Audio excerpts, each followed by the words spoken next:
Hi, everyone. Today is May 5th, 2021. Did you know that May is Mental Health Awareness Month?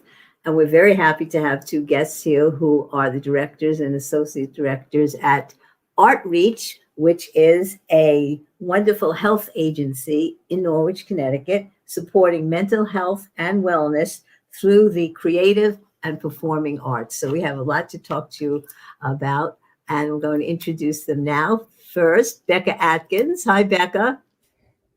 Hi, how you doing, Sheila?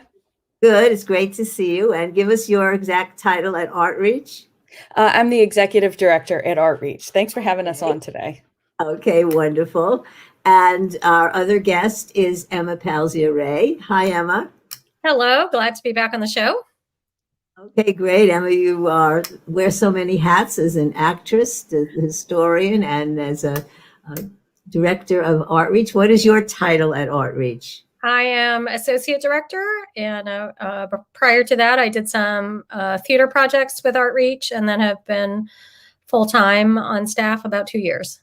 Okay. So on top of this is Mental Health Awareness Month, but we've been living with the pandemic for over a year, and somehow you two have managed to continue your programs, many of them, of course, virtually. We're going to show you some clips of the wonderful things that you've been doing with the people in your program. But let's talk about the mental health issue and how important it is to nurture people's health and wellness through the arts. Becca, tell us about it. Why should we be interested in understanding Mental Health Awareness Month? Well, I think we should be, all of us, paying attention to mental health, especially when we're under this kind of stress. Just everybody has been through this pandemic together, and the kind of stress that the uncertainty has caused has really brought up the mental health issue for far more people who were dealing with it before. And already, a lot of America still had some negative stereotyping about seeking help for mental health issues. One of my prime objectives as a human being is to encourage people to get mental health care and to recognize that as a strength. So when you're depressed, when you're anxious, when you're out of sorts or you have something going on, it's a real strength to reach out for help. And we really aim to help people do that with more ease by normalizing the experience of having a mental health issue. It's across the board. Economic status does not help in this case. It being man or woman does not help. Mental health affects everyone. Now, you have a cadre of people that are going to your program. First of all, tell us about that group of people. Who are they made up of, and the services that you perform there for them? Okay. So traditionally, the people who have received services from Artreach have been had mental health symptoms that were severe enough to be on disability for those symptoms. And thus we call clients of DMHAS, the Department of Mental Health and Addiction Services. That's one of our largest funders. We have really been making an effort to include more people, because right now the mental health issue affects all humans. And we want what we offer at Artreach, which is a supportive community that does the arts together, making stuff together that has meaning and helps people reduce isolation, which has been really important right now. We'll offer our services to anyone who wants to come participate to improve their health and their general mental wellness. Now, have you had an increase in participation because of the pandemic? Have you had more people come, or have people dropped off? What has the effect of the pandemic been on your attendance and participation? I'd say it's been a little of both. One thing we have had an increase in is low-income people who, prior to the pandemic, had no computer skills to speak of, being willing to use computers that were donated by Pfizer to actually learn how the internet works and learn how to do Zoom meetings and their own telehealth appointments and things that have been very important during this time. So we have seen a large increase in participation in virtual mental health care and in Artreach events that people who would not have been participating virtually before. And we do have some new people who are working with us who are have been in the periphery, not people who are receiving services from DEMAS. We would like to see those numbers grow. And that's what we're working on right now, is becoming more accessible and creating awareness that we are more accessible to more people right now. Okay, let me turn to Emma. Emma, tell us about the physical plant. I know now so many things are virtual, but in a normal time, and hopefully we'll be approaching that soon, where is your physical plant? How do people get there? And what is the makeup of your helping population? And are they mostly adults, certain age groups, and so on? Yeah, we're located on the Uncas on Thames campus in Norwich. That's where we have office space, rehearsal space, and storage. So we occupy two levels in a building there. So that's accessible by buses for some of our program members, but we also provide transportation in normal times to get people to our programs. So a lot of what we do is about addressing the barriers to participation and to getting care, and we do that by providing transportation. And in the pandemic, that has meant, as Becca indicated, providing technology and coaching on how to use technology and access programs over the internet, which for some members has really reduced their barriers to participation. And so that has enabled some program members to participate much more than they were in real-time in-person life. So, but, I think the pandemic really pointed that out, that, internet access, electricity, technology, the hardware and software are critical elements to keeping people engaged. And we've really seen that. Our staff consists of only 4 people, plus one master teaching artist in visual arts. So Becca and myself, and then we have Dick Pape, who is our music director, who runs all the music programming. And also, we all share certain administrative duties. And then Corinne Jenny Esty, who's our event coordinator. And Corinne and I have a theater background, so we run a lot of the theater programs together. So that's it for our staff. Our program members are from throughout New London County, and now because programs are virtual, we have started to accept some members from beyond our local region because they can participate on the internet. And but they are all adults. We are not working with youth at this point, but adults spanning diverse ages, ethnicities, backgrounds. Our highest concentrations of members are from Norwich and New London, but we do have members from throughout the county. Okay, great. So let me go back to Becca.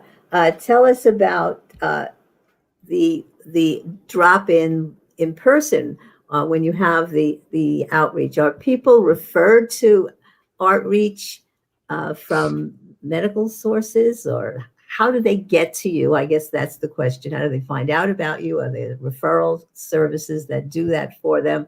And then when you're not struggling with the pandemic and virtual, what is the lifeblood of the actual physical space? Is it always busy and full of different projects?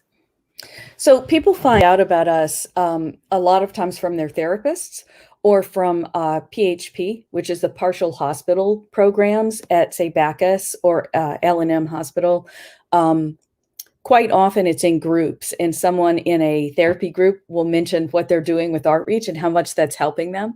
And then somebody else in the group will call us up and say, hey, I heard about you, and I think that thing is cool. I want to try it too. So it's largely word of mouth. We do have a website, so sometimes people see the website or our Facebook page. But the word of mouth referrals from either therapists or from other members just talking about the value is how people have been coming to us. I mean, that could change as we broaden our reach.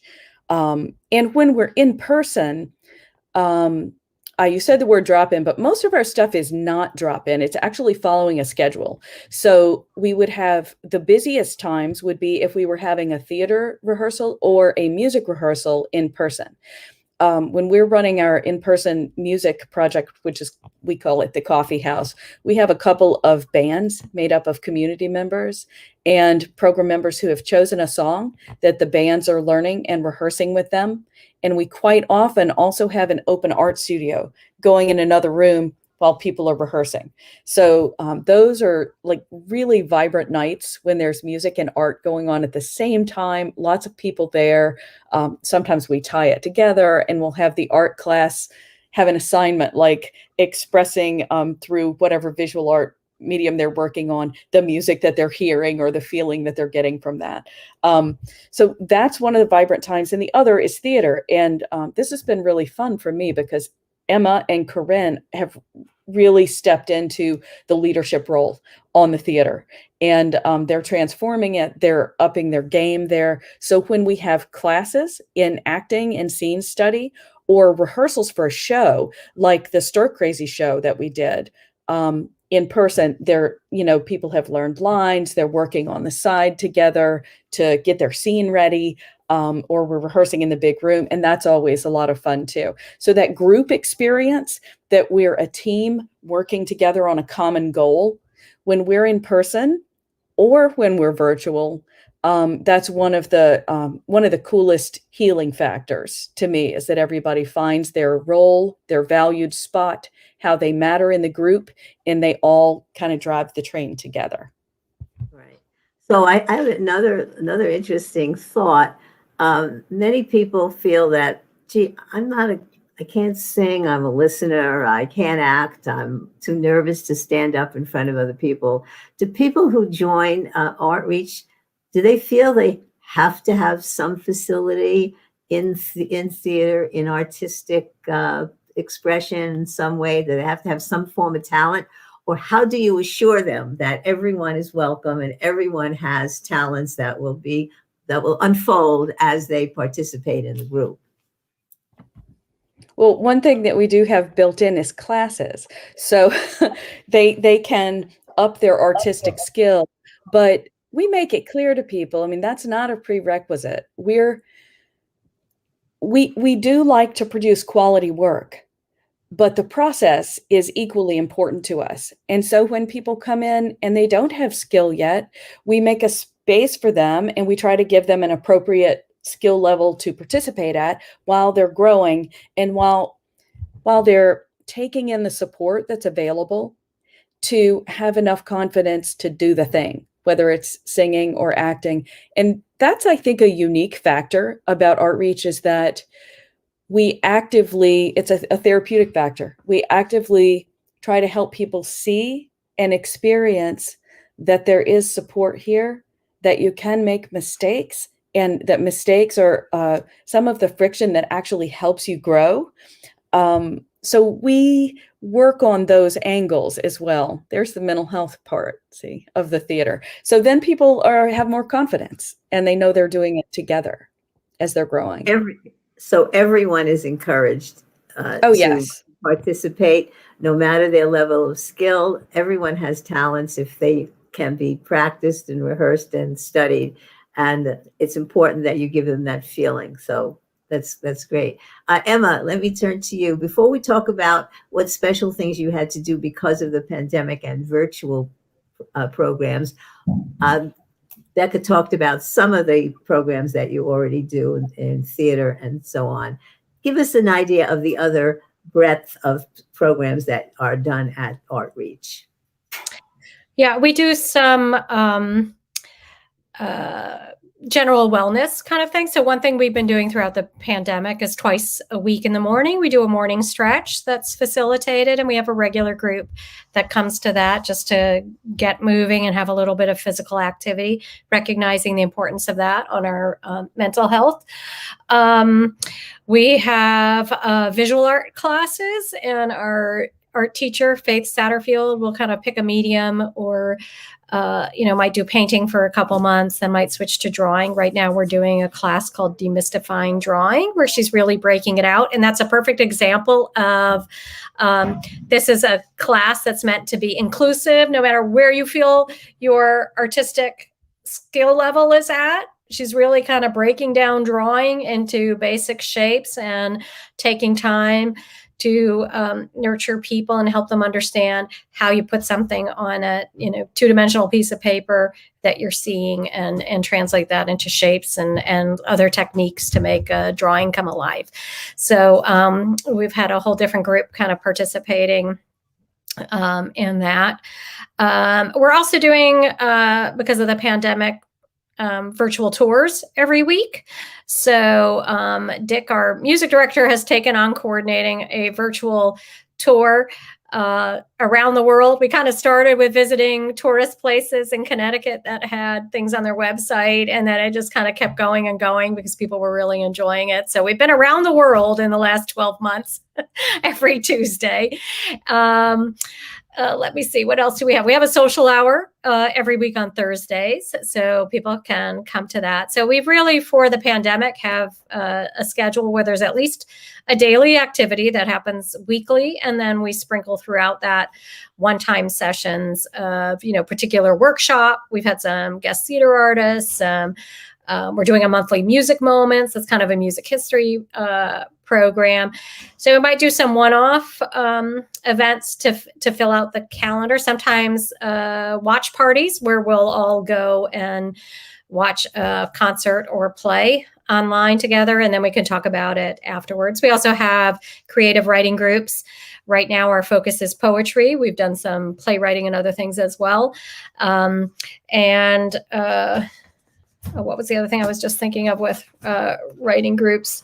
So we're really kind of spanning the gamut. Right now we have a acting scene study class going on. So we really try to have a variety to meet everybody's interests. Or what we've really seen happening in the last couple months too is people who typically never did theater kind of said, oh, maybe I'll audition for Stir Crazy, or maybe I'll take the scene study class. And they've never done the theater programs at Artreach before. So people are feeling a little bit like on the internet, they can stretch. For some people, it's a safer way to stretch into a new artistic discipline.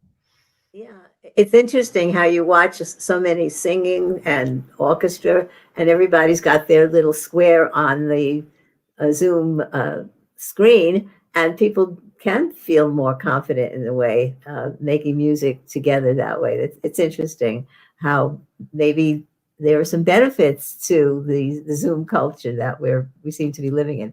Tell me, Becca, right now, as we sit here on May 5th, is there thoughts? Have you made any plans to actually have an in-person gathering of some type in the near future?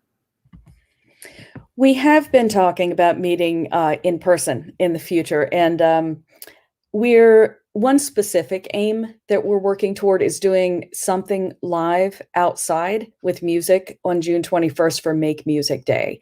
That's an international event, and we've participated in Make Music Day every year for the last, 4 or 5 years.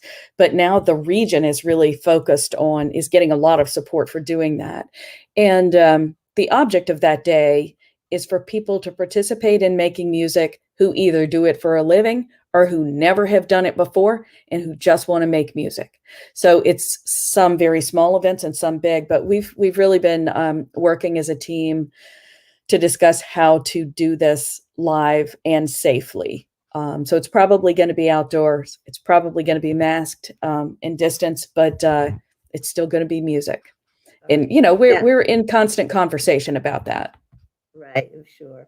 So now tell us about some of the things you've been doing during the pandemic, and we've got a couple of clips, videos that we can show. And one of the things, you have a virtual program, Stir Crazy. So tell us about that, how you developed these programs during the pandemic, and then we'll show a clip.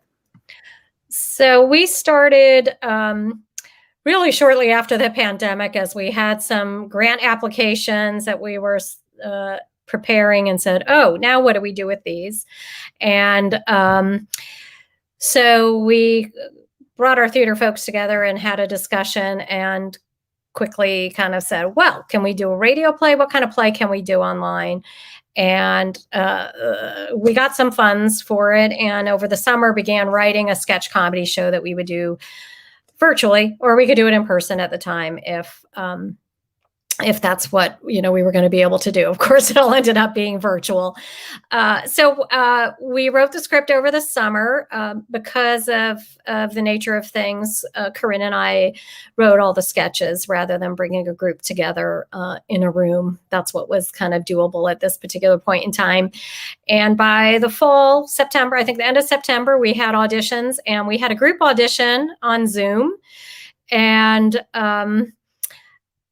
after the audition, I had a big aha moment that this would not have been possible 6 or even 3 months earlier, that everybody knew how to log on, was comfortable reading and interacting on Zoom in an audition, in a group audition situation. We had no technical issues. We heard everybody. We could see everybody.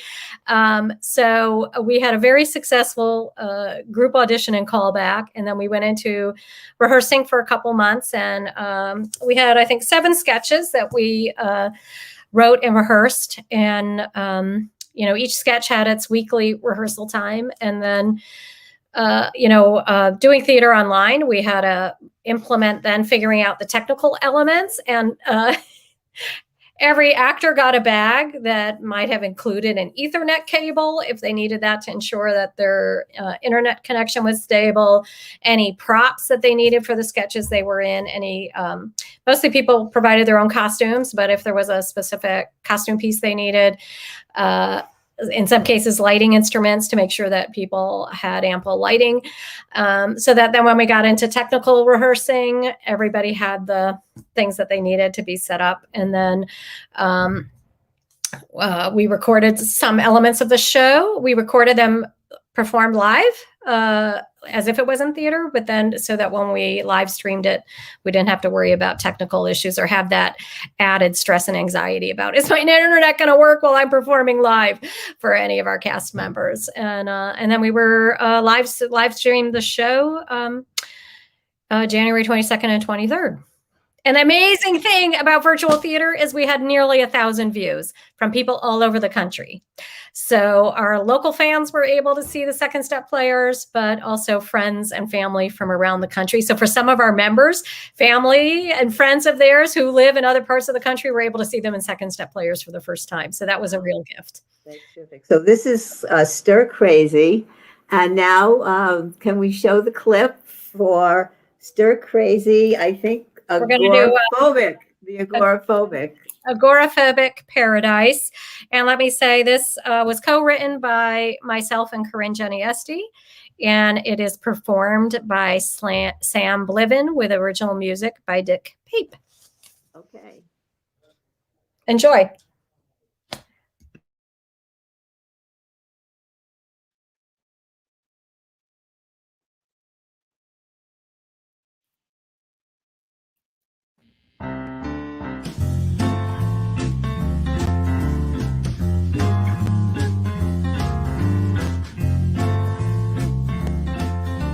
Hello. You probably never met me.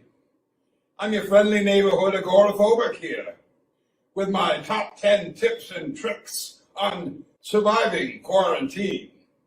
You see, I've had a lot of practice at staying home unless absolutely necessary.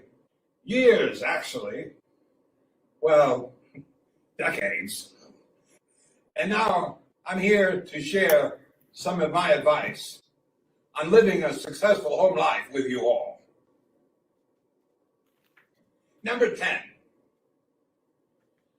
purchase your groceries online. You can find everything. You can even get a subscription to toilet paper. Number 9, you're actually doing your in-laws a favor by not seeing them. Congrats. Number 8, I don't have to wear a mask. You don't like to wear a mask?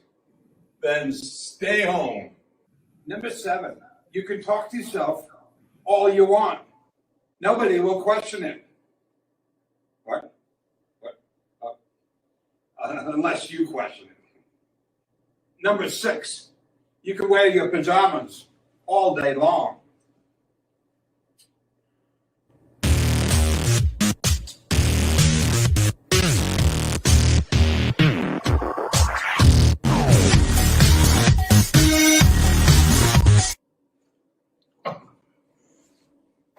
Number 5, get creative with your non-perishables. Here's one of my favorite recipes. Green Jello, marshmallows, pineapple, Spam, and canned sweet potatoes. It's like a luau in your mouth. And number 4, make friends with your ants in your kitchen. Well, hello there.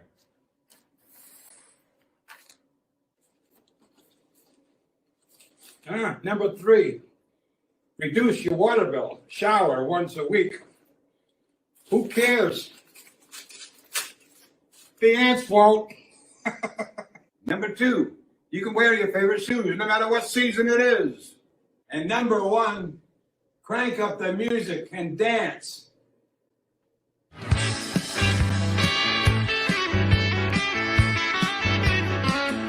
Like there's nobody watching.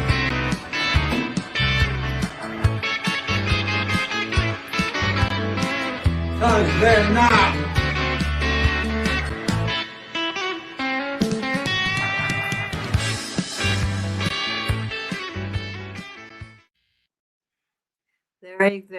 Very funny.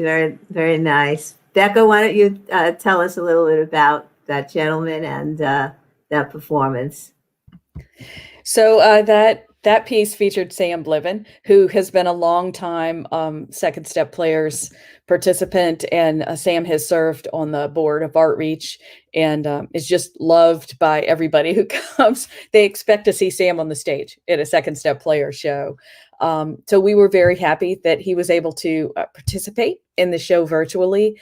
And that, I think, may be the only one that they carefully filmed live, distanced in our office at Artreach rather than over StreamYard or Zoom.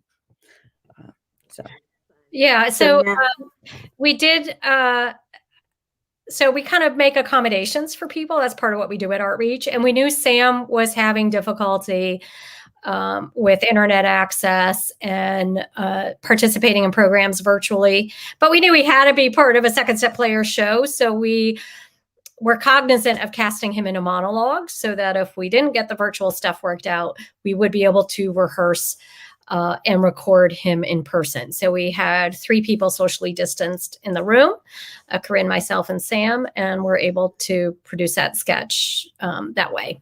So it's the one we did in person. Right.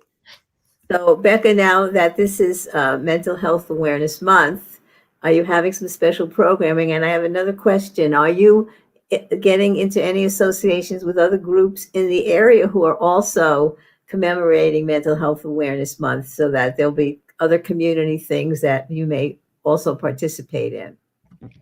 Well, we do have a show coming up on May 27th, which is Stir Crazy, which is our collection of sketches, 2 of which you're seeing today.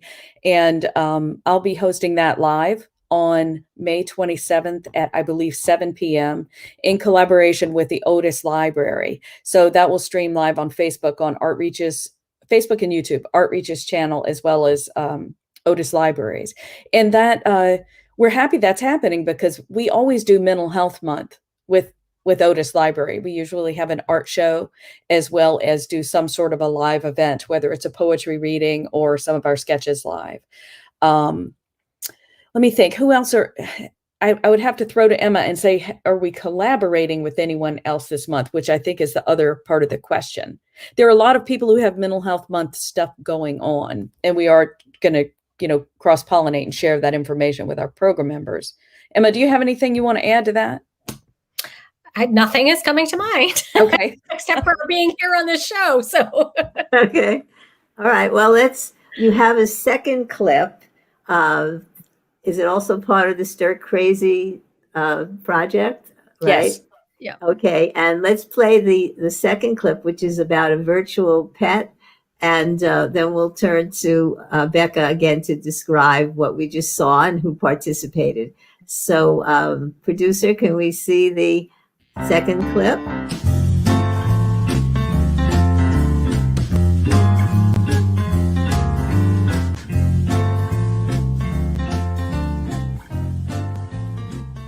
Well, good afternoon and welcome to our first session of virtual pet therapy. I'm Mary Ann. Oh, but you already knew that. It's just that it's been so long. Can you believe it's been 2 months since last we met? Now, I know many of you have been missing our weekly pet therapy sessions, and Did you hear about Alan? yes, I heard about Alan's incident. Now, first, we are going to. Wait, what happened to Alan?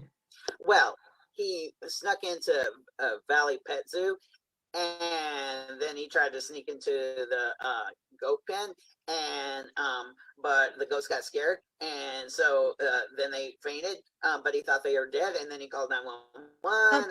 And then Avery, perhaps this is a conversation for after group. oh, right, sure.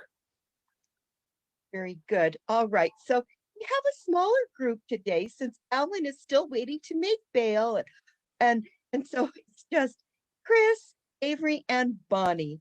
It's so nice to see your bright, smiling faces. Oh, Hello. hi, Chris. Hi, Bonnie. Hi, Marianne. So how are you all today? I'm doing all right.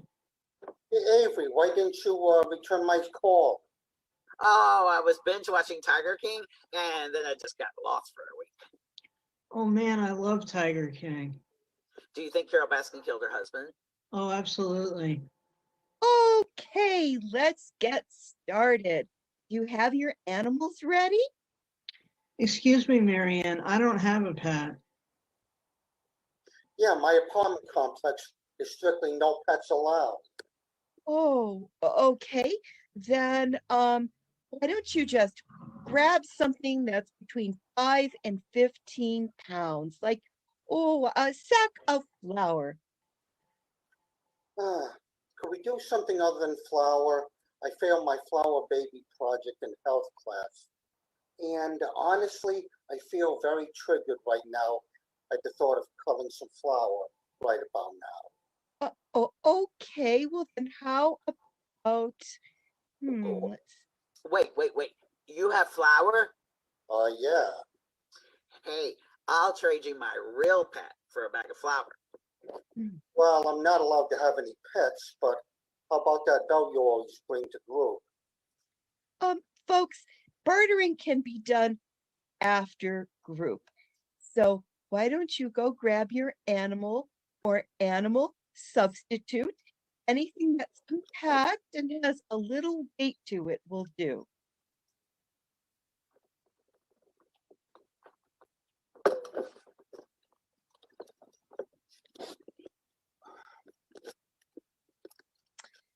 Very good, very good. So Avery, now you said that you have a live pet, is that right? Yep. Great. Why don't you introduce us to your furry friend? Well, this is Diego, my betta fish. Lovely. How about you, Chris? Well, does this work? Sure, if it works for you. So what is the name of your sack of potatoes? The potatoes. I know, but just for the sake of today, let's give it a name. Spud. Great. Now, how about you, Bonnie? I have the stuffed groundhog. And what's his name? Bill Murray. Bill Murray. Well, hello there, Bill. It's so nice to meet you. Now, I'm going to talk you through some ways that you can use your pet to help ease your anxious minds today. Now, the first thing you want to do is approach your animal and let it sniff you and get to know you. Now, I'm going to bring out our old friend, Mrs. Schrodinger the cat. He's right here in my lap. Ta-da! Very good. Now, when you're ready, just take a moment and begin petting your animal, just like very, very slowly. Very good, very good. Diego, come on, man. Now notice how your pet feels. Is it soft or wiry? Mine's kind of dusty. That's okay too. All right. I don't know if this is really helping all that much. Oh, why is that? Well, I remember how soft your cat feels, and well, this just isn't the same. Okay. Well, why don't you find something soft that reminds you of Mrs. Schrodinger? Like, a pair of fuzzy socks, or a blanket, or how about some shag carpeting? Oh, yeah, I got some carpet right here. Very good, very good. Now start to talk to your pet and tell it what is troubling you today. Now who's delusional? Chris, you might want to mute yourself. Oh, sorry. That's okay. Now continue to pet your animal and try to match your breathing with theirs. Ouch, Diego, that hurt. Now, can you hear Mrs. Schrodinger purring? Can you hear her? Oh no, where did Marianne go? Did I do something wrong? No, I see it too. I think she's frozen.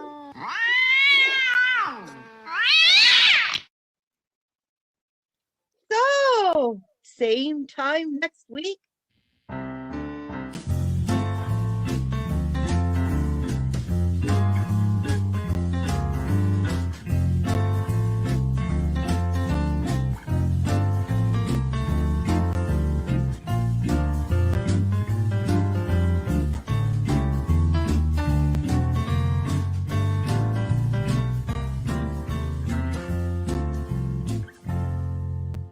That was very cute. She's very good. She could go right to Saturday Night Live without a problem, right?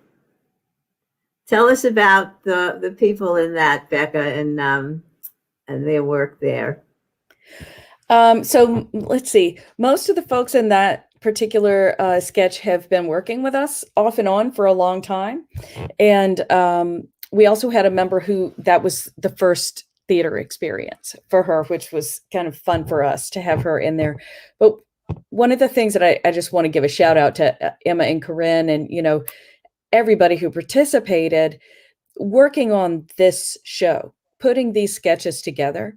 Was a big learning curve for everybody, for staff and program members alike. So we really had to up the ante on our Zoom skills in order to film on Zoom. And to do theater like this is more like movie making than live on stage theater. And that's not our wheelhouse. So we were we were learning as we went, like how to visualize what we're going to put in the frame, what we're going to put on the screen, and whether we were going to film it in Zoom or in StreamYard and collect these videos and edit them together. So our goals were to make something entertaining and, just fun to watch, to bring some lightness to the heaviness of pandemic time, and also to connect with each other through these rehearsals. And I feel like we succeeded on those counts and also helped people learn better skills for being on Zoom, which then opens up their world and helps reduce isolation a lot. I may have answered my own question instead of the one you asked, Sheila. That's great. Gave a good answer. So I'm thinking that, are you going to contemplate, like so many other organizations are, that when we get out of the pandemic and back to more normal life, we're still going to be using the Zooms and the StreamYards, and maybe do kinds of hybrid programs where we can incorporate both and let all kinds of different people show up, some in person, some on the Zoom. What about that? Absolutely. So one of the things that we discovered is that for some of our, say, more introverted members, working through Zoom has been much easier to do. And the barrier of physically getting to the office can sometimes be a lot. Granted, we provide transportation to in-person events, but sometimes there's an hour plus van ride on either side of a 2-hour rehearsal. So you add that, do that math, that's a 4-hour chunk of time to commit. And with this, if we do a 1-hour or even 2-hour rehearsal online, it's a better use of people's time than having to just sit in the van and ride. So we definitely will continue to do virtual. And to tell you the truth, we were well positioned to begin with because I'd already been doing creativity coaching online and working on Zoom I started with Skype and then I switched over to Zoom. But I've been twisting people's arms to use Zoom for a long time. And I'm just really thrilled that more people are willing to include people virtually. So we can have board members from other places or who can only attend at the last minute, who can come virtually. So there have been some real benefits. And yes, we will continue to offer both in person and online to continue to be more accessible to more people. Emma, I have a note here about Miss Cranky Pants. Tell us about that project. What is that about? So there is a sketch in Stir Crazy called Miss Cranky Pants, and it's a YouTube advice column show, taking a Dear Abby format and putting it on video. So people can see the first episode of Miss Cranky Pants on May 27th when we live stream with Otis Library. But we're also going to release a second episode of Miss Cranky Pants this month. So, kind of in a dual mission, Miss Cranky Pants is not only entertaining, but does in fact, whether she realizes it or not, impart some good self-care and wellness tips to the public. So, we will be doing the full Stir Crazy, which includes the first episode of Miss Cranky Pants on May 27th. And then the second episode of Miss Cranky Pants will drop shortly thereafter and be available for viewing for the rest of Mental Health Awareness Month. Let's, in our remaining moments, let's talk about the importance of your program in the mental health of the community. You're not reaching everyone. So my guest, Becca, why don't you take this question? What more can be done to reach more people who are struggling with mental health issues who would benefit from something like an outreach? Can people volunteer? What can the general community do to support these programs? Well, one thing is like this, Sheila, putting us in front of people. And so we really appreciate having the opportunity to come on your show because, as I mentioned, word of mouth is a very big thing. So, for example, when we do the show on May 27th, and people know that that's coming up at 7 p.m., tell all your friends. Do a little, if you're vaccinated and sharing space, do a little watch party together. In the same room, if you can, would be cool. But you can also do virtual watch parties. So spreading the word, I think that Outreach is actively doing arts and health. And that's what we have done for the 35 years we've been in existence. So talking about it, I think, is a very big thing. And talking about it from both angles, both from the arts angle, because it is entertaining, it's fun, but also from the purpose angle, which is to reduce the stereotyping about having a mental health issue, to normalize it, to encourage people to seek help if they need it. We really, really want to spread that message. So spread the word. Everybody who's watching right now, spread the word. Bring 3 people to the show. So do you have any personal, you don't have to name names because people should be entitled to their privacy and confidentiality, but do you have any examples of real success stories, people who came to Outreach who were seriously struggling with their issues and somehow getting introduced to the arts and performance opened them up, made them blossom, and really helped them overcome some of their mental health issues? Mm-hmm. I actually have a great one. My favorite success story is a woman who participated in one of our shows at the Eugene O'Neill Theater Center. And she had a fairly small role, but it was a speaking role on stage. And, we enjoyed working with her. She had a great time. And we did not understand because we had just been working with her, as she came to us. But after the performance, we were approached by a group of nurses from one of the local hospitals who came to us and said, "We are astonished. We have only ever known this person when she was in a state of catatonic depression, and they did not know she could speak." Wow. So for them to come to this show just sort of randomly and see someone that they had experienced in the hospital speaking and laughing on a stage really showed them the value of the program. So I have really seen people thrive. They've taken what they've learned. We had a member who auditioned for,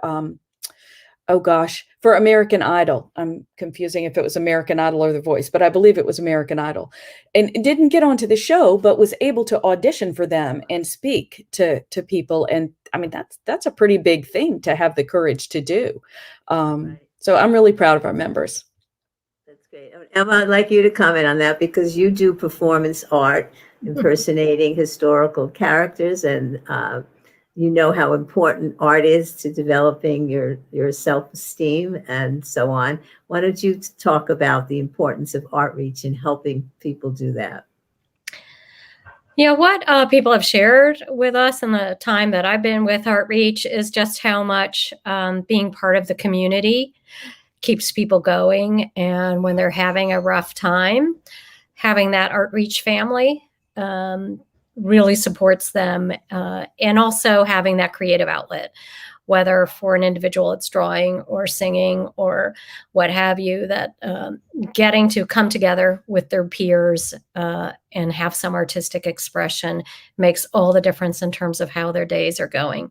And I have to say, sometimes the most moving times are when somebody shows up to a program and, we're all kind of logging in and saying, "How's your day going?" And they say, "I'm having a real rough day, but I'm here."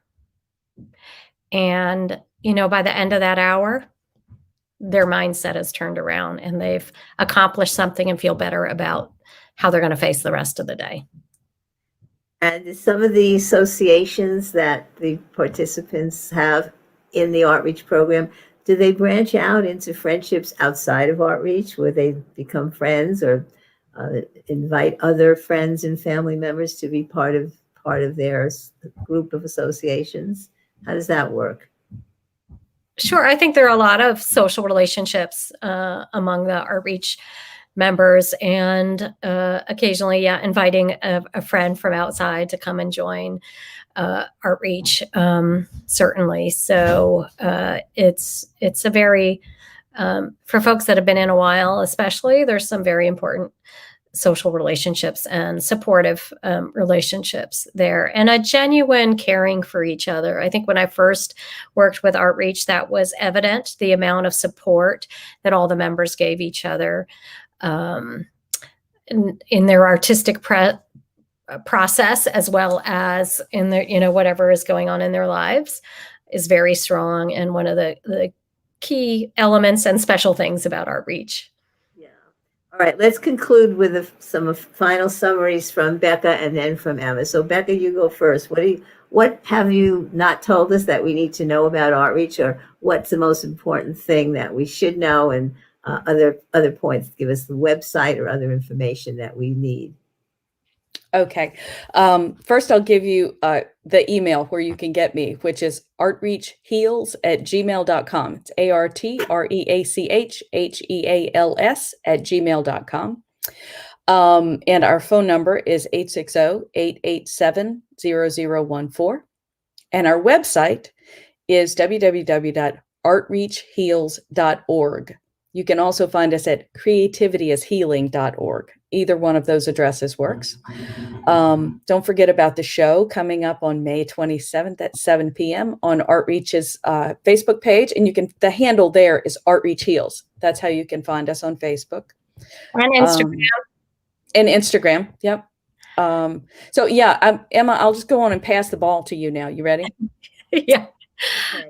I think you covered it. Just want to make sure people know YouTube, Facebook, Instagram. You'll also see our streaming shows there at ArtReach Heals if you're looking for us. Okay. And so you two have been wonderful. Your programs in the community are wonderful, the good that you do, and highlighting the importance of art, performance art, music, theater, expression as a method of healing. And it works, and it's worked for generations, and it will continue to work. And so we thank you so much for all that you do, Becca and Emma, and everyone. Remember, ArtReach Heals. Thank you, and we'll see you next time on Talk Back. Bye. Thanks, Sheila.